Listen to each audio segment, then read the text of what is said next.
So in 1923, there's a young man, maybe you've heard of his name. His name was Walt Disney. He packs up the little bit that he had from Kansas City. He had $40 to his name, $40 in his pocket, and a few art supplies, a few drawing supplies. And he moves out to California. And that's all he had, along with a dream. And really, the dream kind of revolved around a little rabbit that he drew. This little rabbit named Oswald the Lucky Rabbit. And Oswald had this kind of cute little face, and he loved to animate him. And so he talked his brother into coming out to California with him, and they start developing little animated shorts and series. They got picked up by other people. But before too long, Oswald the Lucky Rabbit was not very lucky for Walt Disney because he lost full control. He lost the creative rights to it. In fact, the team that he had hired to come alongside and help develop it got hired out from under him in other ways. And so he had to kind of reinvent himself and try to figure out, what do I do next? And so he starts drawing another little character, and his name was Mortimer. Now, he looked more like a rat, but he called it a mouse, and his wife said, no, it looks like a rat, and his wife didn't like Mortimer the mouse very well, and so that didn't go over very well, so he starts tinkering a little bit more, and he goes, well, what if I make just a slight little adjustment here? And he changed it, so kind of a combination between Oswald and Mortimer, and then he found a new name for it, Mickey the mouse. And from the tiny little tweaks to something, it turned into something that nobody wanted to have a part of, or people hadn't heard of, to something that around the world, everyone has heard of Mickey the Mouse. All right, Mickey Mouse and loves the character and loves all that has come alongside of it and developed. And one of the things that we realize in life is a lot of times we are just one small tweak away from something phenomenal. We're one small little adjustment away in our lives for making an incredible change. In fact, when it comes to relationships, that's usually the case. Usually one small little tweak in a relationship can go in a whole different direction. We're in our defining the relationship series, and a lot of times even with people that we care for, that little adjustment can make a change. Now, sometimes the adjustment goes in a different direction than what we hoped for. So, like for example, when you're first dating or you're first kind of hanging out with somebody that you really think is all that, on a bag of chips. You come back, you talk to your friends, and like she says that she loves the way I take control of a situation. A few years later, it shifts just slightly. She called me a controlling, manipulative egomaniac. Same thing, just a slight difference. Early on, man, he makes me feel like $1 million. It's a little bit later, if I had a quarter for every stupid thing he's done, I'd have $1 million, right? Same outcome, little difference. Maybe it's just like he's completely lost without me. To why won't you stop and ask for directions? Come on, just do something. Help me out a little bit here. Maybe in the early stages, it's I just want to spend a quiet evening with you at home. It's a little bit later, why can't we just go out once in a while, Or maybe even, hey, what are you thinking? To what could you have possibly been thinking? Like just a slight little adjustment. It's amazing how much of a difference it makes. And today we're going to talk about how do we understand the relationships with the significant people in our lives. And probably the most significant other we have is with our spouse. And for those that are married, we're going to talk through how to have that relationship, to make those small tweaks, and really going to give you a couple principles. You make a small change, how it can radically change your relationship from maybe a Mortimer the rat to Mickey the Mouse. But the changes in what's taking place can also translate to other relationships. Because here's what I know about humans. All of us desperately want to be known. Every single person desperately wants for someone else to know them and for you to know someone else. And we want relationships that aren't just surface level. We really want a relationship that goes deep. And the reason why is because we were created to be in God's image. And God, our Creator, is a God who exists in an eternal relationship, the deepest, most beautiful relationship between Father, Son, and Spirit. And He said, let's create humanity in our image, meaning let's make them relational. And so we all are looking for that relationship. We want to know someone else deeply, and we want to be known deeply. When I was in seminary, one of my clinical rotations that I was visiting some people in a retirement community, and it was kind of like cold calls. Hey, who wants to talk to a pastor? And the one particular lady I was connected with, she had been, her and her husband had been Lutheran ministers for many, many years. In fact, she told me right after he had died, they had just celebrated right before that actually, they had just celebrated their 60th wedding anniversary. I was going, wow, 60 years married. That's amazing. I can't even fathom being 60, much less, being married 60 years. And she just looked at me, she goes, oh, that's nothing. I wish I could introduce you to my neighbors because they're the most incredible people I've ever met. We just celebrated their 80th wedding anniversary. Wait, 80th wedding anniversary? I'm not even going to live to be 80. How do you? She's like, yeah, they got married when they were 18 and 19. They're both now 98 and 99, and they are the most in-love couple you will ever meet. They still go grocery shopping together. They walk through the halls hand in hand. You will never hear them say a negative thing about the other. In fact, they only talk in positive, glowing ways about the other person. They're the most in-love couple I have ever met in my life. And I remember thinking about that going, how? Right? How do you spend 80 years with somebody and keep becoming overwhelmed with who they are? I keep discovering something new about them. But what I realized is it's not the length of the relationship that was remarkable, but it's the depth of the relationship that was remarkable. All right? Because to really understand the significant relationships in our life are not long ones, they're deep ones. The most significant relationships are going to be the deepest relationships that you have, which is why we need to understand that quick fixes in relationship don't exist. If you really want to go deep in a relationship, it takes time. It's the same way with our relationship with Jesus. Starting a relationship with Jesus is easy, but it's simple, I should say. It's simple, but it's never easy to make it all the way, right? To continue to go deeper and to see God working in us. But the pattern I want to look at today about how to have these deep, significant relationships is a pattern that we see all throughout Scripture because it's the same pattern that God gives to us. It's the same way that God interacts with who we are and how he wants to connect with us and work in our lives. And you see, most of us like the quick fix pattern. Like we love The Bachelor and the Prince Charming stories because we want somebody that we can just fall in love with and everything is going to be perfect and deep the rest of our lives, like we're soulmates. But how many of us know that doesn't exist? Right? It starts quick, but it doesn't go deep unless there's intentionality to it. In fact, if you're just dependent upon goosebumps and emotions, your relationship will always be a surface level relationship. Not only with the people that are in your life, but also in a relationship with God. The pattern that I want to talk about today is a pattern that for Christy and I radically changed our relationship.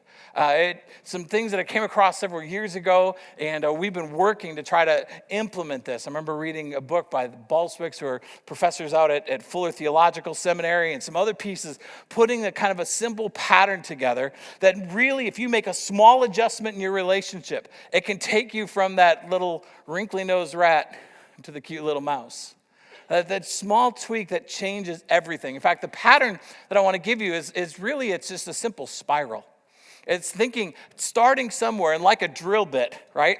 It keeps going, and every rotation of the drill bit brings you a little bit deeper than you did before. It's not like at every level it gets more and more complicated. It's just that it gets deeper with the application. How we apply these things in our lives really matter to us. And back a few months ago, we walked through the book of Ephesians, and in that we spent a lot of time on Ephesians chapter 5. Ephesians chapter 5 is the framework for marriage, the framework for having a relationship with a significant other. And what I love about the biblical perspective of marriage is that it offers a countercultural approach to marriage from any other culture. In fact, you're going to see even today when we talk about it, that it's different than what our culture looks at when it comes to marriage. That it's different from every culture throughout all of history and time. When you take this perspective and you put it into practice, that it changes how we see it. And what we notice is that the marriage is truly a gospel reenactment. That it's reenacting the gospel. It's reenacting what Jesus does for us. And so any significant relationship has to be established by a covenant. Has to be established by a covenant.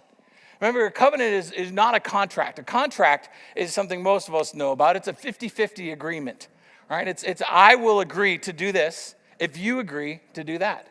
And if you don't deliver your end, I'm not obligated to deliver my end. It's a 50-50 arrangement. And a lot of times in marriage, that's what people talk about. It's a 50-50. Somebody's got to give a little, somebody's going to take a little. It's this 50-50 type of agreement. It's a contract. But from a biblical perspective, a covenant is a 100% giving commitment. It's I'm 100% in this for you, regardless of what you give back to me. I'm 100% committed to you. And when you have two people 100% committed to each other, regardless of what the other person does, it's a drastically different relationship. In Ephesians chapter 5, verse 25, let's start here. It says, for husbands, this means love your wives, just as Christ loved the church. He gave up his life for her to make her holy and clean, washed by the cleansing of God's word. So what Jesus did on the cross, and when he died for us, what do we call it? We call it the new covenant. It's a new covenant. It's a covenant that God made. It confirmed, it fully fulfilled the old covenant that God had established with his people before. And the most beautiful act of love is a covenant. There's no more beautiful act of love towards another person than to have a covenant with them. For us, and understanding how God looks at us, this is the deepest expression of God's personality, of who he is. That he deliberately chooses to give himself to you. He deliberately chooses to actively participate in your suffering, to actively and unselfishly give of himself to you, even if you give nothing back in return. That he is committed to you and working and drawing us to him. In fact, Christ's death on the cross, the greatest act of love ever. That he would give himself completely for us. I mean, how many of us would love to have someone know that you are loved that deeply? That someone would give themselves completely for you, even though you didn't deserve it. Why? Because we all long to love and be loved. All right, it's the attraction of flipping through channels. It's what draws people to The Bachelor. It draws people to porn. It draws people to all kinds of things. And some of you are just going, wait, did he just compare The Bachelor to porn? I'm trying to figure that one out. Come back next week, I'll explain that one a little bit more, but basically, yes. But what we're saying is love is not an emotion, it's a choice. It isn't just the goosebumps and the feelings we have, it's a choice to be actively and vibrantly participating in the life of another. That I would say that I'm actively and vibrantly there. You can't just be in love with somebody and not be present. Right? I remember growing up, in a great-grandchild's perspective is a little bit different. I remember go visit my great-grandparents at the farm, and my great-grandfather was English through and through, which meant he didn't have a whole lot of vocabulary words after he was done working, right? He'd come in from after working, he'd sit on the chair, and all the family would be around talking, and Grandpa would just sit in the corner, and every once in a while we hear a little groan out of him. And what was remarkable, though, is my great-grandmother was just beautiful saint of a woman, would come and she knew what he meant, she knew what he needed, and she was committed to him. Like there was a relationship. There's still a vibrant relationship. She was fully present. There are times he wasn't fully present with us, but we know that together she was always present. And the presence is an important piece. Because sometimes we want the other person to just fulfill our needs. I remember years ago, I was in my office and this gentleman stopped by and he was struggling. He and his wife were having just a ridiculously difficult time in their marriage. And as we were talking, he kept saying, she should be doing this, shouldn't she, Pastor? Like she should really not respond that way, should she? She should respond this way. Wouldn't that be the loving way for her to respond? Wouldn't that be the loving way? At one point I just went, wait. I need you to stop for a second. She's not in this room right now. I can't talk with you about her and her responses to you, but I can talk with you about you and your commitment to her. So what are you committed to her? How are you responding to her? What is it that she needs? No, wait, Pat. No. Shouldn't she do this for me? Like it took quite a while. It actually took about 45 minutes till we finally got to the point where he was realizing, oh, what I should respond is this. A couple weeks later, he stopped me after a Sunday service and he goes, I just want to tell you, she's completely different. And I'm going, no. You're completely different. And because you're completely different, it invited a completely different response. All right, when we are fully committed to the other, we don't just look for someone else to fulfill us. No, fulfillment and sacrifice are mutually interdependent. That if I want fulfillment in my life, it's going to come at a sacrifice. It's going to come from me giving something up. Any of you that have done something, you've built something, you've created something, you put a lot of work into something. There's more fulfillment in that afterwards, isn't there? You know, that you are a part of it. You gave up of yourself to them. And that's what we see through the Gospels all the time, that Jesus gave of himself. And he said, I'm in a covenant for you, and so I will give of myself to you. Now, one of the things that we know, though, right, is that a 100% giving commitment and nothing coming back the other way, that's not the funnest marriage to be a part of. Because really, 100% commitment with nothing coming back, that's called parenting, right? And parenting your spouse is never a good thing. It just doesn't work. It has to be a mutual, right? 100%, 100%. But that means that at times, we are going to fail each other. We're going to hurt each other because we are broken and we are wounded. We're not going to be able to live up to our 100% commitment to the other. And that's why every relationship has to be maintained by grace. Every covenant needs grace. You can't have a covenant without grace. You can't have a covenant without forgiveness, without forgiving the other person for what they've done. It's kind of like the oil, so to speak, of the machinery. Right? If it's not oiled, it's going to rust and it's going to bog down and it's not going to go deep. I have a friend that I've met over the years, and his dad's actually a really famous author, and he writes on marriage. In fact, probably many of you in this room have read some of his dad's books, and his dad's now in his 70s. His mom and dad are older, and there was one particular time he told the story. He was at his parents' house, and his parents got in this argument. They were just going at each other. They're so frustrated with each other. You said this, and who said that? No, I didn't. And it was just one of those moments. He's watching mom and dad in their 70s kind of go after each other, and all of a sudden, boom! They just split and went into opposite rooms. They just walked in different directions. And he watched his dad walk away and pull out his cell phone and start texting. He's like, "Dad, who are you texting?" "Your mother." He's sending her angry cat memes and, angry face emojis. And, and he was writing to her, and they were trying, he said it was so hilarious for him to think, here's my parents who are marriage experts having a moment where they're angry at each other. And he's like, "Dad, don't you have to forgive?" And he's like, "We'll get to that."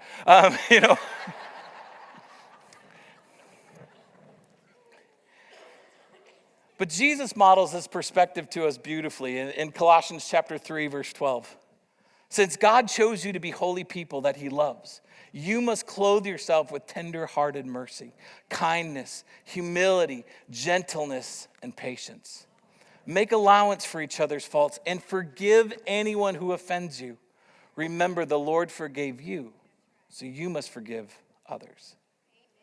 To be forgiven is important. And we have to understand that all of us have been forgiven by Jesus. I think of all the things that Jesus had to forgive me of, and I'm amazed. I think of the things that Christy has had to forgive me of. Now, I know many of you are thinking that would be very little. I'm sure it's just awesome to live with Brian all the time. I'm just here to tell you it's not. I'm a work in progress, right? But the reason we need grace is because all of us need to forgive and be forgiven. Every one of us needs to forgive and be forgiven. John Gottman is a researcher who has studied marriage in a level that's no one else really has in the world. And in fact, they have a lab, they call it the marriage lab, where they have couples move in and they study them and watch them communicate. And one of the things that he's put together, he says there is something that he calls the 4 horsemen of the apocalypse. He said when these 4 things show up in a relationship, the relationship's over. When these 4 things show up in a couple, he goes, it doesn't matter where they are, how long they've been together, what other skill sets they have. And those 4 things is first criticism. When they start to criticize each other, complaining instead of just looking at the critique, but blaming the other person, calling out the other person, you always, you never, attacking their character in the midst of the criticism. So the second one is defensiveness, where it's never your fault. And it's never anyone's fault. In fact, they just start talking over top of each other because no one takes the blame and no one takes responsibility in that moment. That's not my fault, it was your fault. It's not my fault, it was your fault. And no one takes ownership of what happened in the relationship. So that'll lead to the third horseman, which is contempt. When they start to look at each other with disgust and hostility.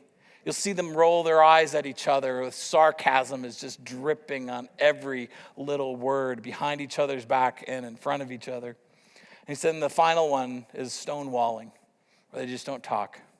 They just don't communicate what's going on in their hearts, what's going on in their lives. And when they get to that point, he says the relationship is over. And maybe a simpler way to think about whether or not you have the 4 horsemen of the apocalypse in your relationship is in your relationship, is your heart open or closed? Is your heart open to the other person, or have you closed it off? As soon as they start talking about something, as soon as a topic comes up, that you close your heart. Because I think all of us know as soon as our heart is closed in a relationship, the relationship will never go any deeper. The relationship will be stuck at that level. You can be going deeper in your life, and then all of a sudden something happens. You close your heart to that person. That relationship is stuck at that level. In fact, I had family members that we were so surprised when we heard, after they'd been married 20-some years, were getting a divorce. And then we realized that they were waiting until their kids graduated from high school. The truth is their marriage had stopped 10 years previously. 10 years previously, there was something that I just can't forgive you for that anymore. I can't open my heart to you anymore. And there might have been moments of emotion in that time period, but they held on to say, well, we're going to wait till the kids are gone and then we're done. But the truth is the relationship was already finished. See, forgiveness is the saying, I pay the price for what you did for me, and I will keep my heart open to you, even if you've hurt me. Even if you've disappointed me, even if you've broken something inside of me that's valuable and needy, I'm going to keep my heart open to you. Aren't you glad that Jesus keeps his heart open to you? Think of all the things that you need forgiveness for, that your life is broken and hurting, and yet Jesus keeps his heart open to you, receiving you, reaching out to you, calling on your name. And as we continue to keep that spiral going deeper and deeper and deeper, not only it starts with a covenant, but it's maintained by grace, but then it moves forward again after that through this sense of empowerment. That when you start to go a little bit deeper in a relationship is when one person sees something valuable and beautiful in the other, and they call it out, and they bring it out, and they invest in them and help them grow further than they have before. In fact, the goal of a marriage, if you read Ephesians chapter 5, the goal of a biblical marriage is to present your spouse to Jesus on the last day, beautiful and holy. My job being married to Christy, my job is by the end of our life together is that when she stands before Jesus, that she stands beautiful and holy, fully who he created her to be. Not putting barriers on her, not holding her back, but helping every piece that she hasn't even discovered about who she is yet come out. Not even understanding who God has created her to be yet, but to breathe life into that and to see it come to full capacity and full life in somebody else. See, I don't think most of us that are married understand the real capacity that we have to bring out the beauty in the other. The women, you have a capacity to bring out things in your husbands. Husbands, you have capacity to bring out things in your wife that no one else can. No one else permission to. No one else can speak that. No one else can see it. But when you pray and you say, God, I want to see that and I want to speak into it and I want to see it come out, that you remove your own toxic selfishness and you believe in the other person and you serve them into greatness. In Romans chapter 15, verse 2, And we should help others do what is right and build them up in the Lord. For even Christ didn't live to please himself.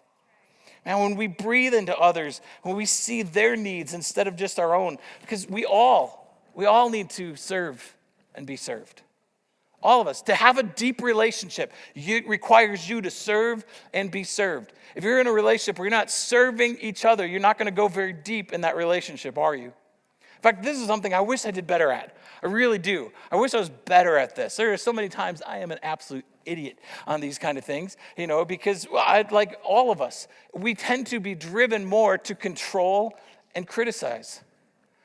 Instead of empowering each other, instead of breathing life into each other, we're like, well, you know what you should be? You should be this, but you're not, so I'm going to control you to make you like how I think you should be. And we get in the dumbest arguments over, whether it's the toilet seat up or down, or if it's, toilet paper on this side or that side, even though there is a right answer to that one. But...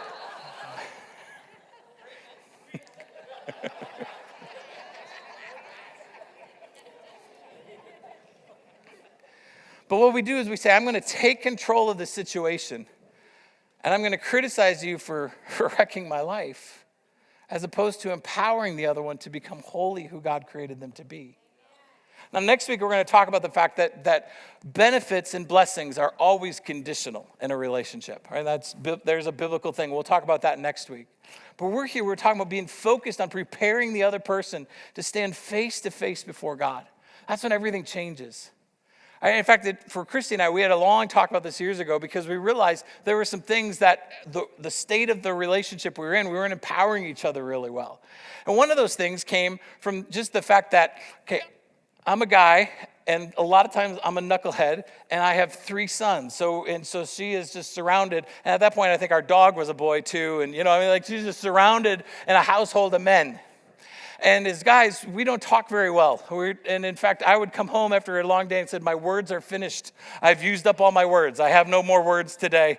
I don't know what to say. And she would just go, but I have been with boys all day who their vocabulary is to grunt and throw things at each other. That's just how our boys were, when they were younger. And we made the choice, for her that was her work at home. If anyone tells you that a woman at home is not a full-time job, you have my permission to punch them in the throat. And then, ask them for food. It's like, no.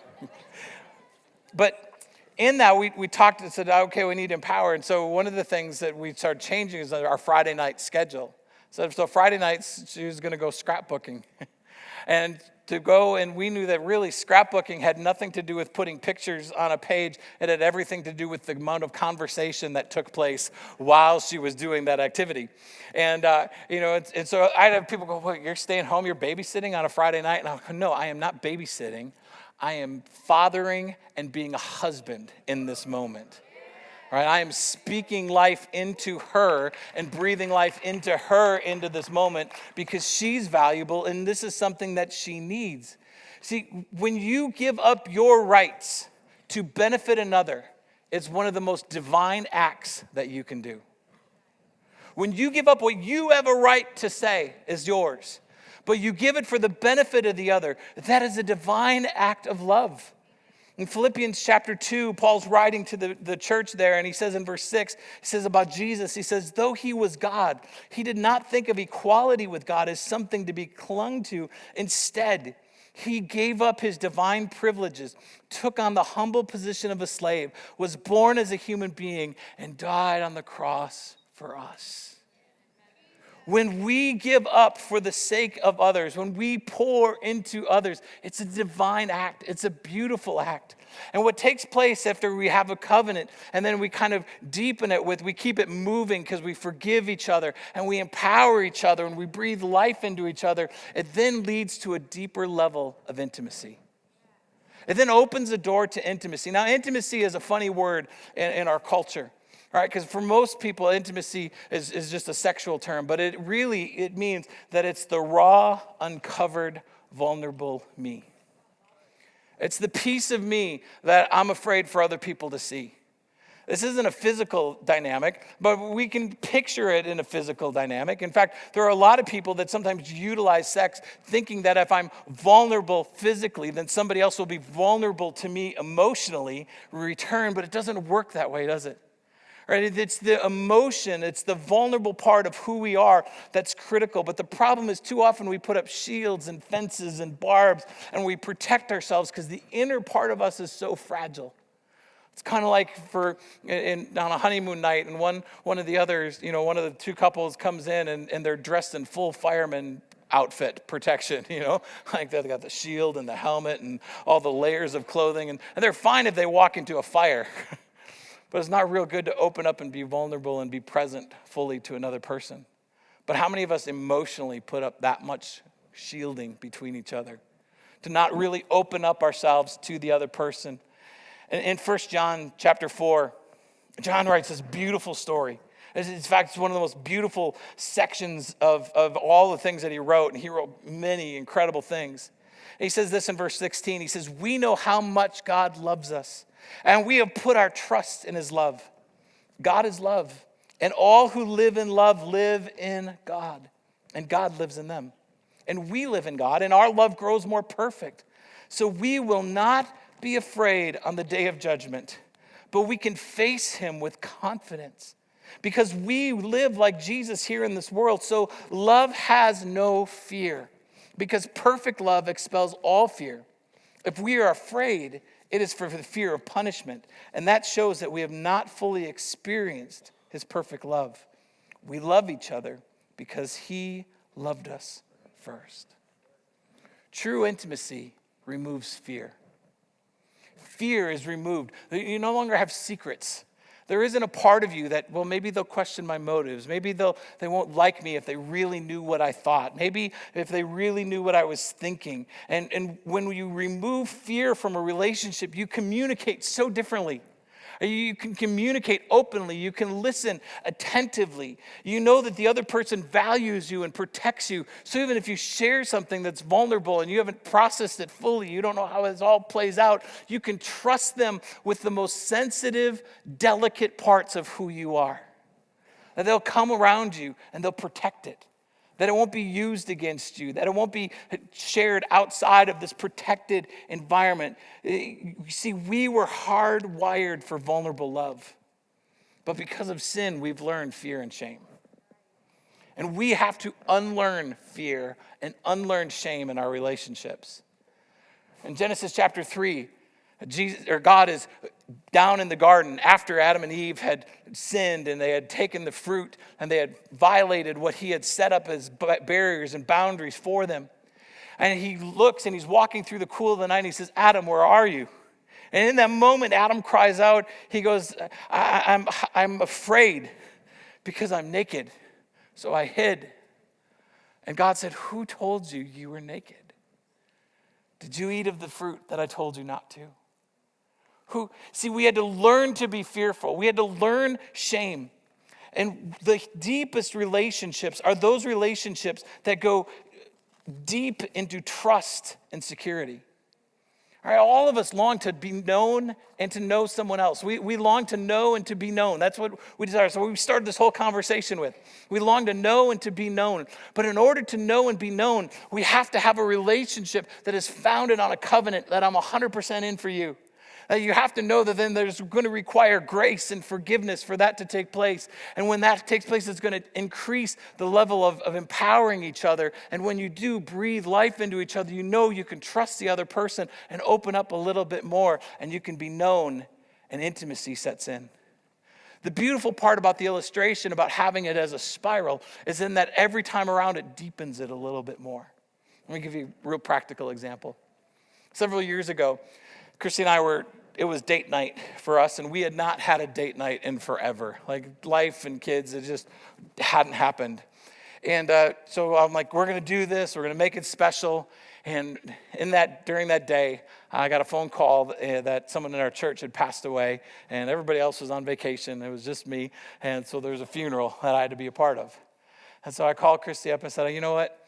I'm going to let the family know I won't be able to make it over to them until tomorrow. That I'll just come tomorrow and we'll be okay."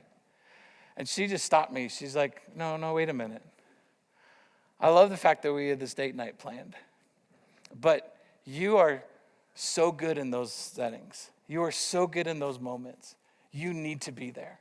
They need you, and you need to provide what you do in those moments. God works through you in such a unique way in those settings. You go.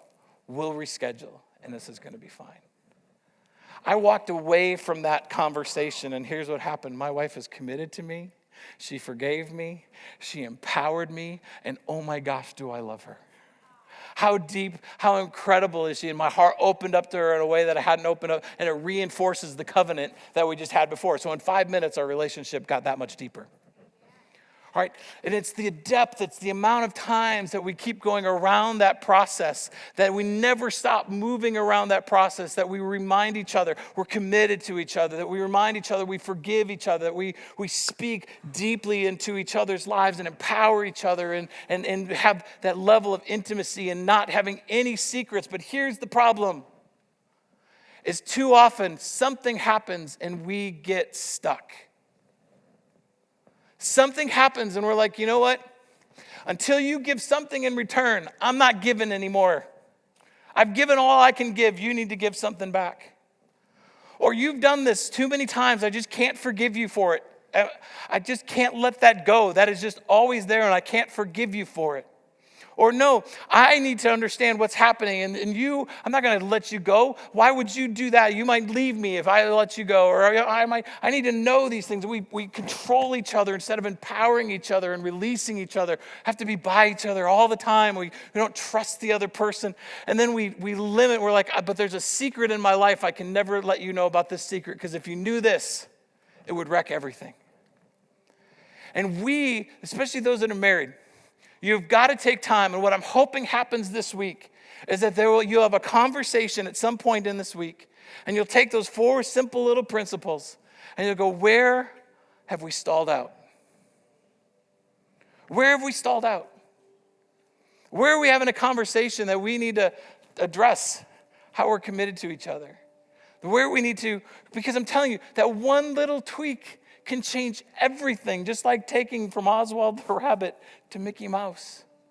It can change absolutely everything in your relationship. You can transform it in ways that you didn't know. And here's what I love, is this is exactly how Jesus approaches us.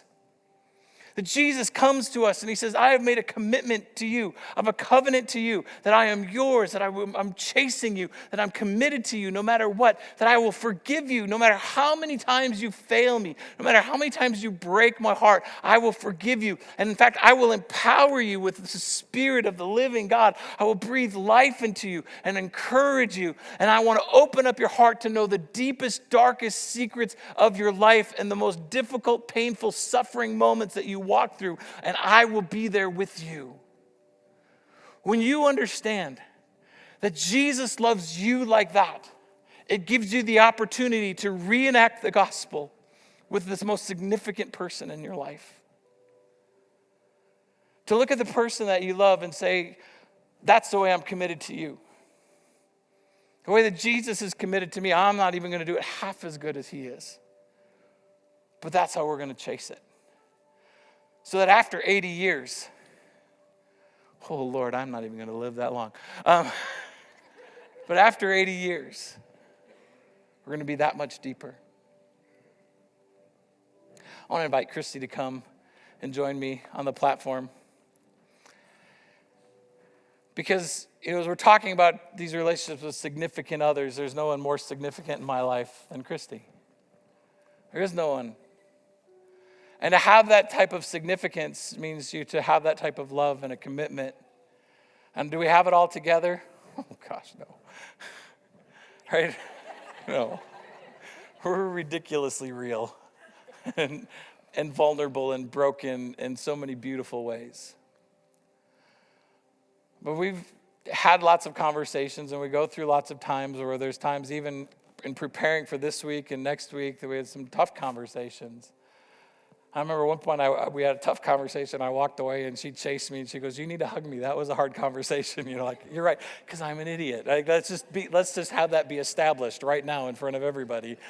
I'm an idiot. All right. But to know that after, be 30 years soon, after 40 years, then we're just halfway to 80. That's just ridiculous. We did not get married at 18 and 19, though, so we will both be dead. You got to turn it. I did turn it on. Okay. So here's what I'd like to do as we close, is we want to pray for you. And if you're here this morning and you can see how this can apply to relationships, and we'll talk about that, friendships a little bit more next week, that deep friendships require the same types of patterns. But for many of you, even your relationship with Jesus is what we care the most about. Because if you understand this relationship that Jesus has with you, you can understand a relationship with your most significant other, those that are married.